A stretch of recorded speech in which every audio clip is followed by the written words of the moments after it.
Se você assistiu o episódio anterior, conheceu Diego, o recepcionista de 2003. O último funcionário do motel Beira Rio antes de fechar definitivamente suas portas. Você viu 6 pessoas desaparecendo sem deixar rastro. Viu o quarto 7 se abrir sozinho, com a corrente arrebentada como se algo de dentro tivesse forçado a saída. Viu aquela porta escura, aquele vazio impossível, e viu algo saindo de lá. Mas essa não é a primeira vez que isso aconteceu. Em 1995, 8 anos antes de Diego começar a trabalhar ali, 7 pessoas desapareceram no mesmo motel, em uma única noite. Desta vez, diferente de 2003, a polícia foi chamada imediatamente. Um investigador experiente foi designado para o caso. Um homem que acreditava apenas em fatos, evidências concretas, verdades tangíveis. Seu nome era Tenente Rogério Mendes, e o que ele descobriu naquela semana de investigação mudou tudo que ele acreditava sobre a realidade. Destruiu sua carreira, quase destruiu sua mente. Bem-vindo ao episódio 2, o policial da rodovia. E dessa vez, você vai ver dentro do quarto 7. Você vai descer as escadas. Você vai descobrir o que está esperando lá embaixo. E quando terminar, você vai entender por que Diego nunca teve chance de escapar. O investigador Tenente Rogério Mendes tinha 38 anos em julho de 1995. 18 anos de serviço na Polícia Civil. Quase 2 décadas investigando crimes ao longo das rodovias do Paraná. Baseado em Curitiba, ele era especializado em casos de estrada, roubos de carga, acidentes fatais, tráfico interestadual, homicídios em áreas rurais. Rogério havia visto de tudo: corpos carbonizados em acidentes, vítimas de serial killers abandonadas em matagais, execuções do crime organizado disfarçadas de assaltos. Ele tinha fama de ser metódico, racional, implacável na busca pela verdade. Nada, absolutamente nada, havia preparado ele para o motel Beira Rio. A manhã de 28 de julho começou normal. Café preto, relatórios pendentes, 3 casos em andamento. Então seu telefone tocou. O delegado distrital, Dr. Mário Santos, estava do outro lado da linha. E havia algo em sua voz que Rogério nunca tinha ouvido antes. Incerteza. Rogério, preciso que você deixe tudo e vá imediatamente ao motel Beira Rio. Quilômetro 78 da BR-116, sentido norte. Temos uma situação extremamente estranha. Que tipo de situação, doutor? Silêncio. Depois, 7 pessoas, todas registradas como hóspedes entre ontem à noite e hoje de madrugada. Todas desapareceram, completamente, sem deixar absolutamente nenhum rastro. Fugiram sem pagar? Calote coletivo? Não, Rogério. Eles deixaram tudo. Carros no estacionamento, todos com documentação em dia, alguns com as chaves ainda na ignição, carteiras com dinheiro e documentos, malas com roupas, celulares, medicamentos. Uma mulher deixou até a bolsa com R$ 800 em espécie dentro. Mas as pessoas simplesmente não estão mais lá. É como se tivessem evaporado. Rogério sentiu um arrepio. Em 18 anos de investigação, nunca tinha ouvido nada assim. Vou para lá agora. Rogério chegou ao motel Beira Rio às 11h17 da manhã. O lugar era exatamente como todos os motéis de beira de estrada. Construção dos anos 70, pintura desbotada pelo sol e chuva, letreiro neon prometendo suítes confortáveis, diárias e pernoites. 3 viaturas da Polícia Militar já estavam estacionadas. 6 policiais fazendo perímetro. Outros hóspedes haviam sido instruídos a permanecer em seus quartos enquanto a investigação inicial era conduzida. O dono do motel, Sr. Augusto Ribeiro, 42 anos na época, mas parecendo ter 10 anos a mais, estava sentado na recepção, fumando compulsivamente. Suas mãos tremiam visivelmente. Sr. Augusto, Tenente Rogério Mendes, preciso que o senhor me conte tudo desde o início, cada detalhe, por menor que pareça. Augusto olhou para ele com olhos vermelhos, injetados. Não era só cansaço, era terror. Tenente, eu não entendo. Eu simplesmente não consigo entender como isso pôde acontecer de novo. Rogério parou. De novo? O senhor quer dizer que isso já aconteceu antes? Sim, em 1989, mesmo motel. 4 pessoas desapareceram. Exatamente a mesma situação. A polícia veio, investigou durante 2 semanas, não encontrou nada e arquivou o caso como abandono voluntário. Disseram que as pessoas provavelmente fugiram de dívidas ou problemas familiares. E o senhor aceitou essa explicação? Augusto soltou uma risada amarga, sem humor. Aceitar? Eu reportei coisas estranhas. Eu disse aos investigadores sobre certas particularidades deste motel. Eles não quiseram ouvir. Me olharam como se eu estivesse louco. E então arquivaram o caso. Que tipo de particularidades? Augusto olhou ao redor, como se verificando se alguém mais estava ouvindo. Então se inclinou e sussurrou. O quarto 7, tenente. Tem algo muito errado com o quarto 7. Sempre teve. Rogério passou as próximas 4 horas catalogando meticulosamente cada detalhe. 7 quartos tinham sido ocupados na noite anterior, entre 22 horas do dia 27 e 2h30 da madrugada do dia 28. Quarto 3. Ana Paula e Roberto Ferreira, casal de caminhoneiros. Ela, 43 anos, natural de Porto Alegre. Ele, 46 anos, de Joinville. Casados há 18 anos. Check-in às 22h15. Deixaram para trás 2 celulares, documentos, R$340 em espécie, roupas, medicamentos para pressão alta, dele, um ursinho de pelúcia, ela colecionava. Quarto 5. Marcelo Andrade, 35 anos, representante comercial de São Paulo.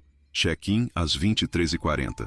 Deixou para trás laptop com a bateria ainda ligada, mostrando uma planilha de Excel aberta, celular, 3 chamadas perdidas da esposa, carteira com R$520, documentos, passagens aéreas para retornar a São Paulo no dia seguinte.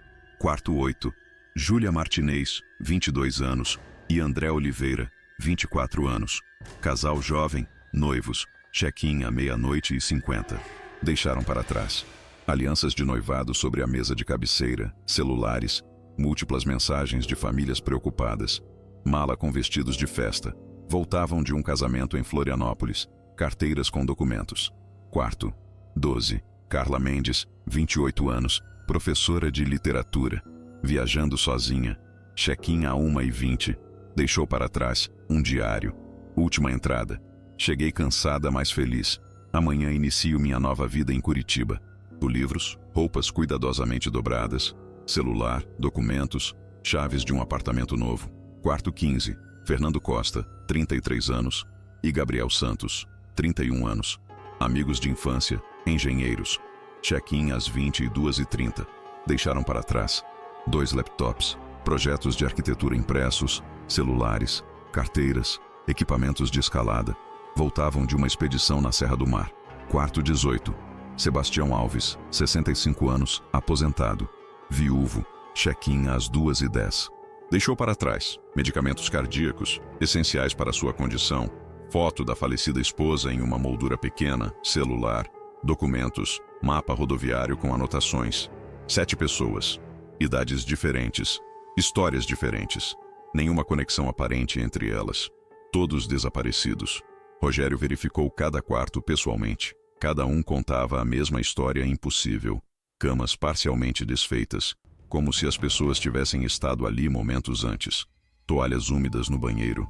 No quarto 8, o chuveiro ainda pingava. No quarto 5, havia um copo com água pela metade na mesa de cabeceira, com condensação ainda visível no vidro. Mas nenhum sinal de luta, nenhum sinal de arrombamento, nenhum indício de que alguém tivesse sido forçado a sair. As janelas estavam todas trancadas por dentro. As portas dos quartos não mostravam sinais de terem sido forçadas. E os carros, todos os 7 carros, permaneciam no estacionamento. Rogério verificou cada um. Chaves encontradas dentro dos respectivos quartos, documentações em ordem, alguns com pertences pessoais, 1/3 pendurado no retrovisor, CDs de música, mapas, snacks. Como 7 pessoas deixam seus carros para trás? Como saem sem levar carteiras, documentos, celulares, medicamentos essenciais? Rogério passou para a parte que ele esperava que fornecesse respostas. As câmeras de segurança. O motel tinha apenas 2, uma focada na recepção, outra com vista parcial do estacionamento. Augusto forneceu as fitas VHS da noite anterior. Rogério as assistiu 3 vezes, depois mais 2. A câmera da recepção mostrava claramente todos os 7 check-ins. Cada pessoa entrando, falando com o recepcionista do turno da noite. Um senhor chamado Geraldo, 58 anos, funcionário há 12 anos. pegando as chaves, saindo em direção a seus respectivos quartos. Comportamento completamente normal. Nenhum sinal de nervosismo, medo ou coerção. Mas as câmeras não mostravam ninguém saindo, nem pelas portas, nem pelo estacionamento. Ninguém. Rogério verificou frame por frame. A última pessoa a entrar havia sido Sebastião Alves, às 2h10. A partir daí, as câmeras mostravam nada. Absolutamente nada. Apenas o estacionamento vazio, a recepção vazia, a noite silenciosa. Às 6h30, Geraldo terminava seu turno. Às 7h, a camareira chegava para o turno matutino. Às 7h45, ela descobria os quartos vazios e chamava Augusto. Mas entre 2h10 e 7h45, nada. 5h30 de gravação mostrando exatamente nada acontecendo. Há câmeras nos corredores? Rogério perguntou. Não, tenente. Apenas essas duas. Questão de custos. E portas de emergência, saídas alternativas. Apenas a entrada principal e uma saída de emergência nos fundos. Mas ela dispara alarme se for aberta. Verificamos. Não foi acionada. Impossível. 7 pessoas não podem simplesmente desaparecer de um prédio sem passar por câmeras, sem usar portas, sem deixar rastros. Mas foi exatamente isso que aconteceu. Rogério passou os 3 dias seguintes em investigação intensiva. Entrevistou cada funcionário do motel, todos os 3 turnos. Entrevistou os outros hóspedes que estavam presentes na mesma noite. 4 quartos adicionais tinham sido ocupados. Nenhum ouviu nada incomum. Nenhum viu nada estranho. Enviou equipes forenses para cada quarto. Coletaram impressões digitais. Todas correspondiam aos desaparecidos. Fibras de tecido, amostras de cabelo. Tudo indicava que as pessoas tinham estado ali, mas não havia evidências de para onde tinham ido. Contactou famílias. A esposa de Marcelo Andrade estava desesperada. Ele nunca havia desaparecido antes. Era um homem responsável. Tinha 2 filhos. Os pais de Júlia e André estavam em choque. Os jovens iam se casar em 3 meses. Já tinham tudo planejado. A irmã de Carla Mendes não conseguia parar de chorar. Carla tinha acabado de conseguir o emprego dos sonhos em Curitiba. Estava começando uma nova vida. Pessoas reais, vidas reais, simplesmente apagadas. No 3º dia, Rogério estava frustrado, exausto, começando a questionar sua própria competência. 18 anos resolvendo casos, e este o deixava completamente perdido. Foi quando Augusto o chamou para uma conversa particular. Tenente Rogério, preciso te mostrar algo. Algo que eu não mostrei aos outros policiais em 1989. Por quê? Porque eles não iam acreditar. Eles iam me internar ou me prender por obstrução de justiça. Rogério o encarou. Mostrar o quê, Sr. Augusto? Augusto acendeu mais um cigarro com mãos tremendo. O quarto 7. O que tem o quarto 7? Tudo. O quarto 7 tem tudo a ver com os desaparecimentos. Augusto levou Rogério ao 2º andar. Os corredores do motel eram típicos. Carpete desgastado, paredes com pintura descascando, cheiro de produtos de limpeza misturado com mofo. Eles pararam na frente da porta marcada com o número 7. A porta estava lacrada, não com fita amarela de perícia, mas com corrente grossa de metal, passando várias vezes pela maçaneta e fixada na parede ao lado com cadeado industrial. Havia também um aviso de manutenção permanente pendurado. Este quarto está lacrado desde 1974. Desde o 1º ano que este motel existe, tenente. Por quê? Augusto olhou para a porta como se estivesse olhando para a entrada do inferno. Porque algo está errado com ele. Sempre esteve. E toda vez que alguém entra neste quarto, pessoas desaparecem. A história maldita. Augusto contou tudo. Sua voz era baixa, mas firme. Não era a voz de um homem louco, mas de alguém compartilhando um terrível segredo. 1974. Os primeiros desaparecidos. No 1º ano de funcionamento do motel, 2 pessoas desapareceram. Um homem de negócios e uma jovem prostituta. Ambos tinham se hospedado no quarto 7 em noites diferentes. Simplesmente sumiram. O pai de Augusto, que era o dono original, investigou pessoalmente. Ele encontrou o alçapão. Desceu. Viu coisas. Coisas que o fizeram lacrar o quarto imediatamente e nunca mais falar sobre o assunto. Meu pai começou a beber pesadamente depois daquilo. Augusto disse. Morreu de cirrose em 1983. Mas antes de morrer, me fez jurar que manteria o quarto 7 sempre lacrado. Sempre. 1981. 3. Desaparecidos. Contra as ordens do pai, Augusto destravou o quarto uma vez. Eu achava que meu pai estava exagerando, que ele tinha tido algum tipo de surto. 3 pessoas hospedadas em outros quartos desapareceram naquela semana. O quarto 7 foi encontrado com a porta aberta, por dentro, como se algo tivesse saído. 1989. 4 desaparecidos. O lacre estava perfeito, mas as 4 pessoas desapareceram mesmo assim. E quando Augusto verificou, a corrente estava quebrada, de dentro para fora. A porta tinha sido aberta, mas ele nunca viu quem ou o que tinha saído. 1995. 7 desaparecidos. E agora são 7, tenente. E eu verifiquei ontem à noite depois que você foi embora. A corrente está quebrada de novo. A porta foi aberta, de dentro. Rogério processou as informações. Você está me dizendo que acredita que algo dentro do quarto 7 está... O quê? Capturando pessoas? Não capturando, chamando, puxando, coletando. Por quê? Não sei, mas sei que está ficando pior. Em 1974 foram 2 pessoas. Em 1981, 3. Em 1989, 4. Agora, 7. E sempre acontece a cada 8 anos aproximadamente, como um ciclo. Rogério era um homem de ciência, de evidências. Mas havia algo na sinceridade absoluta de Augusto que o fazia hesitar em descartar tudo como loucura. Precisamos abrir e investigar, Rogério disse finalmente. Não, tenente, pelo amor de Deus. Senhor. Augusto, se há qualquer evidência física dentro desse quarto relacionada aos desaparecimentos, é meu dever investigar. Vamos abrir. Augusto fechou os olhos. Quando os abriu, havia resignação neles. Tudo bem, mas eu não entro. Você entra sozinho. E se algo acontecer, eu não posso te ajudar. Augusto destrancou a corrente com mãos tremendo tanto que quase derrubou as chaves 2 vezes. O cadeado se abriu com um clique metálico que ecoou no corredor silencioso. A corrente caiu com barulho surdo no carpete. Augusto segurou a maçaneta e parou. Tenente, ainda há tempo de desistir. Abra a porta, Sr. Augusto. A porta rangeu ao abrir. Um som agudo, como unhas arranhando metal. E então... escuridão. Uma escuridão que parecia sólida. A luz do corredor, fluorescente branca e forte, simplesmente não penetrava completamente. Era como se houvesse uma barreira invisível impedindo a luz de entrar totalmente. Rogério ligou sua lanterna policial, uma maglite potente que usava há anos. O feixe de luz parecia diminuído, mais fraco do que deveria. Vou entrar. Ele deu o primeiro passo para dentro do quarto 7. A primeira coisa que Rogério percebeu foi a temperatura.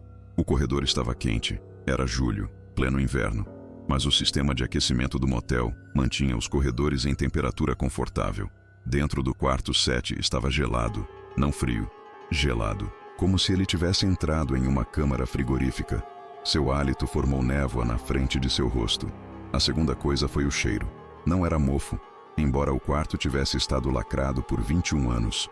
Era algo diferente. Metálico, como sangue velho ou ferro enferrujado, mas também havia algo orgânico misturado, como carne em decomposição, mas não exatamente. A terceira coisa foi a sensação de peso. O ar parecia mais denso. Cada movimento exigia mais esforço, como se houvesse mais gravidade dentro do quarto. Rogério se sentiu imediatamente oprimido, sufocado. E a quarta coisa foram as marcas nas paredes.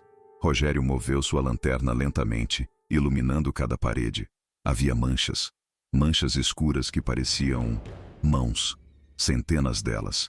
Impressões de mãos humanas cobrindo completamente as 4 paredes, do chão ao teto. Algumas eram pequenas, mãos de crianças. Algumas eram médias, algumas eram grandes, mãos de adultos.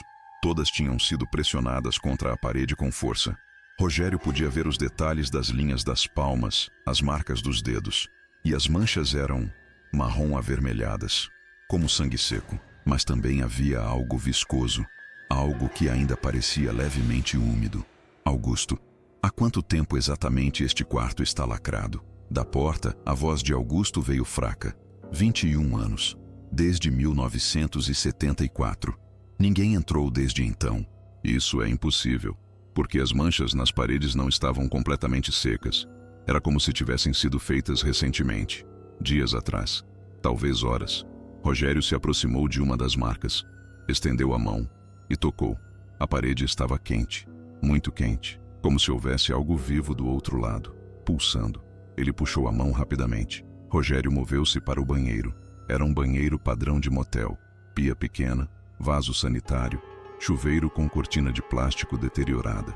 Acima da pia havia um espelho, e o espelho estava embaçado, como se alguém tivesse tomado banho quente momentos antes e o vapor tivesse condensado na superfície. Mas o quarto estava gelado. Não havia como haver vapor. E então Rogério viu.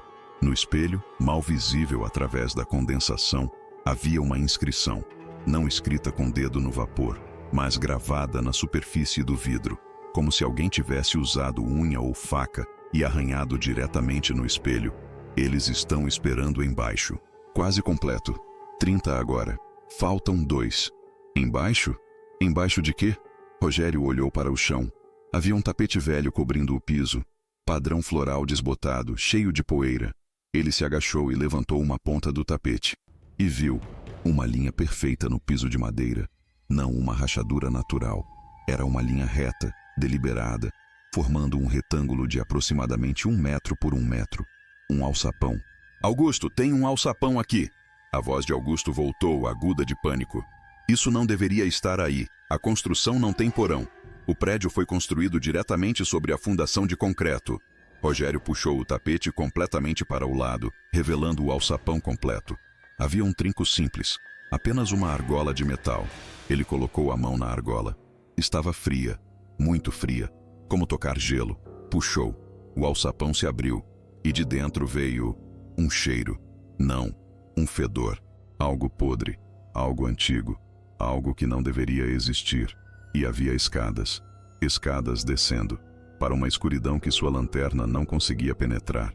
E som, um som vindo de baixo, baixo, rítmico, constante, como respiração, ou sussurros, ou tanto respiração quanto sussurros acontecendo simultaneamente. Múltiplas vozes sussurrando palavras ininteligíveis, todas ao mesmo tempo. Vou descer. Não! Rogério! Pelo amor de Deus, não desça! Mas Rogério já estava colocando o pé no primeiro degrau. Era seu trabalho. Investigar. Descobrir a verdade. Encontrar os desaparecidos. Ele começou a descer. Os degraus eram de pedra, não de madeira como seria de se esperar em um alçapão de um quarto de motel. Pedra. Antiga. Desgastada pelo tempo e por pisadas. Muitas pisadas. Cada degrau estava frio e úmido, coberto por algo viscoso que Rogério não queria identificar. Ele contou enquanto descia. 12 degraus, depois 20, depois 30. A escuridão era quase absoluta. Sua lanterna criava um pequeno círculo de luz amarelada, mas as sombras ao redor pareciam vivas, movendo-se, reagindo à luz. Depois de 42 degraus, Rogério chegou ao fundo e encontrou-se em um corredor. O corredor não deveria existir. Rogério sabia exatamente onde estava em relação à estrutura do motel. Ele havia descido aproximadamente 5 metros. Isso o colocava embaixo da fundação, embaixo do nível do solo. Isso significava que ele estava agora subterrâneo, em um corredor que não constava em nenhuma planta, em nenhum projeto, em nenhum registro de construção. O corredor tinha aproximadamente 30 metros de comprimento. As paredes eram de pedra, não concreto moderno, mas pedra. Blocos grandes, antigos, encaixados com precisão medieval. O teto era baixo. Rogério, com 1,78, tinha que inclinar levemente a cabeça para não tocar. E nas paredes havia inscrições. Não eram inscrições decorativas ou artísticas. Eram nomes, centenas de nomes, gravados arranhados, escritos nas pedras com o que parecia ser sangue, ou ferramentas improvisadas, ou unhas. Rogério moveu a lanterna lentamente, lendo: Maria dos Santos, 1956. João Ferreira, 1956. Antônio Lima, 1963. Carlos Mendes, 1974. Isabel Rodrigues, 1974. Roberta Lima, 1981. Marcos Antônio, 1981. Paula Santos, 1981. Fernando Costa, 1989. Gabriel 1989. Luciana Alves, 1989. José Ribeiro, 1989. E então, os nomes recentes. O 7. Ana Paula Ferreira, 1995. Roberto Ferreira, 1995. Marcelo Andrade, 1995. Júlia Martinez, 1995. André Oliveira, 1995. Carla Mendes, 1995. Sebastião Alves, 1995. Os 7 desaparecidos de 1995. Todos ali, seus nomes gravados na pedra. Rogério sentiu seu estômago revirar. Isso significava que eles tinham estado aqui, neste corredor. Tinham gravado seus próprios nomes nas paredes. Mas onde estavam agora? Ele continuou andando, a lanterna tremendo em sua mão. E no final do corredor, havia uma porta. Era uma porta de metal. Não moderna, era antiga, muito antiga. Ferro forjado, coberto de ferrugem vermelha que parecia sangue seco. Não havia maçaneta, apenas um disco de metal no centro, como os que eram usados em portas medievais de castelos. Rogério colocou a mão no disco. Estava quente, muito quente, quase queimando. E então ouviu vozes, do outro lado da porta. Não uma voz, não duas, múltiplas vozes, todas falando ao mesmo tempo, todas dizendo coisas diferentes, mas de alguma forma coordenadas, como um coro desarmônico executando uma sinfonia de pesadelo. As vozes diziam: ele chegou, finalmente, o investigador, o que busca a verdade. Mais um, 30 já, faltam 2. Então estaremos completos. Então podemos sair, podemos crescer, podemos ser, podemos voltar ao mundo acima. Rogério deveria ter fugido. Cada instinto de sobrevivência gritava para ele correr, subir as escadas, sair do quarto 7, sair do motel, dirigir para longe e nunca olhar para trás. Mas ele era um investigador, e as respostas estavam do outro lado dessa porta. Ele empurrou. A porta se abriu. Era uma câmara circular, aproximadamente 10 metros de diâmetro, com teto abobadado que subia mais 3 metros. E havia luz. Não luz de fonte identificável, não havia lâmpadas, tochas, aberturas. A luz, simplesmente, existia. Era esverdeada, pulsante, como se o próprio ar estivesse brilhando, como se a realidade ali dentro estivesse levemente fora de fase com o resto do universo. E ao redor da câmara, fundidas as paredes de pedra, estavam as pessoas. Rogério contou 30 formas humanas, não pessoas, formas, silhuetas. Corpos que tinham sido absorvidos, pressionados contra as paredes de pedra até se tornarem parte delas. Não eram relevos, não eram esculturas, eram pessoas reais que de alguma forma tinham se fundido com a rocha. Ele podia ver detalhes aterrorizantes. A silhueta de uma mulher com a boca aberta em grito silencioso, mãos estendidas como se tentando empurrar-se para fora da parede. Um homem em posição fetal, encolhido como se tentando se proteger. Uma criança, Deus, havia uma criança, com os braços levantados, palmas para frente, como se estivesse sendo empurrada contra a parede por força invisível. E todas se moviam, levemente, como se estivessem respirando, ou tentando se libertar.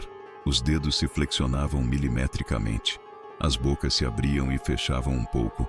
Os olhos, havia olhos nas faces das silhuetas, piscavam ocasionalmente. Rogério reconheceu algumas das silhuetas. Ana Paula e Roberto Ferreira, ainda de mãos dadas, fundidos lado a lado na parede.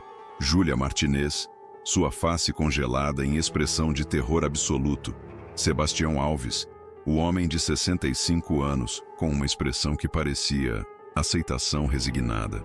No centro da câmara havia um círculo gravado no chão de pedra, e dentro do círculo, uma rachadura, não uma rachadura na pedra, uma rachadura na realidade. Rogério não tinha outras palavras para descrever. Era como se o espaço ali estivesse quebrado, partido, e através da quebra, ele podia ver algo, outro lugar, um lugar que não deveria existir, um lugar onde a geometria não funcionava corretamente, onde as cores eram levemente diferentes, onde havia movimento sem forma e sons sem fonte. E a rachadura estava pulsando, expandindo e contraindo levemente, como se estivesse respirando, crescendo. As silhuetas falaram. todas ao mesmo tempo. Suas vozes ecoando na câmara como um coro de condenados. Bem-vindo, Rogério Mendes, tenente, investigador, buscador da verdade. Você veio investigar, agora vai entender. Rogério recuou, suas costas batendo na porta de metal. Somos os escolhidos, os coletados, os que alimentam a fissura. Cada 8 anos ela acorda, cada 8 anos ela chama, e alguns de nós respondem: O que vocês são? Somos o que fomos, somos o que seremos.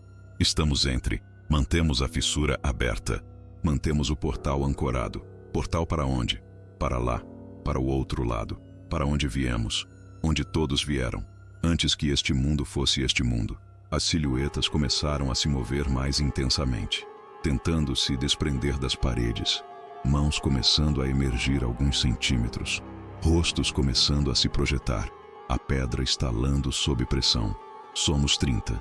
Quando formos 32, o número estará completo, a fissura abrirá completamente, e então voltaremos, todos nós, para o mundo acima, e traremos o outro lado conosco. Não vou deixar isso acontecer. Você não tem escolha. O ciclo é inevitável. Já começou em 1898, já durou mais de um século, já está quase completo. 1898?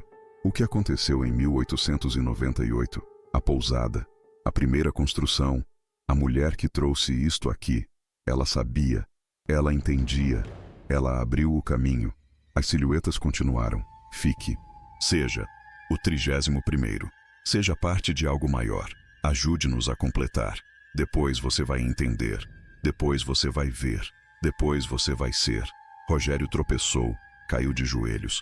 A pressão na câmara estava aumentando, o ar ficando mais denso, a luz verde pulsando mais rápido. As silhuetas estavam se movendo cada vez mais. Uma mão emergiu completamente da parede, pálida, com veias escuras visíveis sob a pele translúcida. Dedos se estendendo em direção a Rogério. Junte-se a nós. E naquele momento Rogério entendeu. Eles não iam deixá-lo sair. Ele seria o 31º. E então, faltaria apenas mais um. E então, ele se levantou. Correu. Atravessou a porta. As vozes gritando atrás dele. Você não pode fugir! Você sabe demais! Você viu! Você precisa ficar! Ele subiu as escadas, tropeçando, quase caindo, os degraus parecendo infinitos. Atrás dele, ouvia sons de pedra quebrando, as silhuetas tentando se libertar. Chegou ao quarto 7. Atravessou correndo. Saiu para o corredor. Augusto estava lá, pálido como um cadáver. Você viu? Sim, tem 30 pessoas lá embaixo, fundidas nas paredes. Um portal para outro lugar. Eu sei. Meu pai viu em 1974. É por isso que ele lacrou o quarto. É por isso que eu nunca destravei. Precisamos chamar reforços, explosivos, fechar aquele buraco permanentemente. Augusto balançou a cabeça lentamente. Não vai adiantar. Meu pai tentou. Encheu o alçapão com concreto. No dia seguinte o concreto tinha derretido, evaporado, como se nunca tivesse existido. Então o que fazemos? Nada. Esperamos. A cada 8 anos mais pessoas são puxadas, até que cheguem a 32. E então o quê? Então todos eles saem e procuram substituições. E o ciclo recomeça. Pelo menos é o que meu pai acreditava. Ele disse que isso já aconteceu antes. Em 1898 foi a primeira vez documentada. Depois em 1906, 1914, 1922. O ciclo de 8 anos. Chegando a 32, depois todos desaparecem e tudo recomeça. Rogério lacrou a investigação oficial 3 dias depois. No relatório, ele escreveu: desaparecimento voluntário.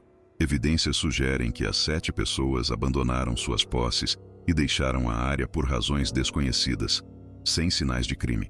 Caso arquivado. Era mentira, mas quem acreditaria na verdade? Ele não disse nada sobre o quarto 7. Nada sobre o corredor. Nada sobre a câmara, nada sobre os 30, porque se dissesse, seria o fim de sua carreira, ou seria internado, ou pior. Mas antes de ir embora do motel Beira Rio pela última vez, Augusto lhe deu algo. Um caderno velho, capa de couro desgastado, páginas amareladas e frágeis. Isto pertenceu ao dono original da pousada que existia aqui antes do motel, a pousada Beira Rio, de 1956 até 1973, quando foi demolida e o motel construído no mesmo lugar. E antes disso, havia uma construção ainda mais antiga, de 1898. Rogério pegou o caderno e antes de 1956, ele perguntou: "Este caderno tem entradas desde 1898. A primeira proprietária documentou tudo, como ela encontrou o local, como ela descobriu o que havia embaixo da terra, como ela abriu o caminho. Quem era ela? Uma mulher, apenas uma mulher, com conhecimentos que não deveria ter. Leia o caderno, tenente, e você vai entender de onde tudo isso veio. Você vai entender a origem." Rogério levou o caderno e à noite em seu apartamento começou a ler. E o que ele descobriu? O caderno revelou tudo. A verdade sobre 1898. A verdade sobre a mulher que construiu a primeira estrutura no local. A verdade sobre o que ela encontrou enterrado ali. E a verdade sobre o que ela libertou. Rogério Mendes nunca mais foi o mesmo. Ele se aposentou antecipadamente em 1997, alegando problemas de saúde. Mudou-se para uma cidade pequena. Nunca mais falou sobre o motel Beira Rio. Mas ele guardou o caderno e passou adiante, para que alguém soubesse, para que alguém entendesse. E em 2003, 8 anos depois de 1995, Diego começou a trabalhar no motel. E o ciclo continuou. Porque 30 ainda não era 32. Ainda faltavam 2. No próximo episódio, A Mulher da Pousada, 1956, 1898. A origem. O primeiro desaparecimento. A construção que existia antes do motel. E a verdade sobre o que foi descoberto embaixo daquela terra em 1898. A mulher que sabia. A mulher que abriu o portal. A mulher que começou tudo. E o ritual que nunca deveria ter sido executado. Inscreva-se e ative o sino para não perder o episódio 3. Porque agora, você também sabe demais.